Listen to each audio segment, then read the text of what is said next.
আমার বাবা একজন গরিব কৃষক। আমার বিয়ে হয় উচ্চ ফ্যামিলিতে। আমাদের শুধু 6টা বোন, আমাদের কোনো ভাই নেই। আমি ক্লাস 10-এ পড়ি। আমি বোনদের মধ্যে সবার চাইতে বড়। আমাদের সংসারটা খুব অভাব অনটনের মধ্যে চলে, তাই আমার বাবা সিদ্ধান্ত নেয় আমাকে বিয়ে দিয়ে দিবে। আমাদের কাছের এক আত্মীয় আমার শ্বশুর ও স্বামীর কাছে আমার কথা বলে এবং তারা আমাকে দেখতেও আসে। প্রথম দেখাতে তারা আমাকে পছন্দ করে ফেলে এবং বিয়ের দিনক্ষণ ঠিক করে যায়। আমার বাবা তো এক কথাতেই রাজি, কারণ তার টাকা পয়সা বাড়ি গাড়ির কোনো কিছুর অভাব নেই। এবার বিয়ে করে চলে এলাম শ্বশুর বাড়িতে।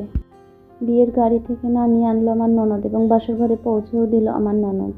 সকালে ঘুম থেকে উঠে চুপচাপ বসে আছি। এত বড় বাড়িতে কেমন জানি ভয় ভয় লাগছে।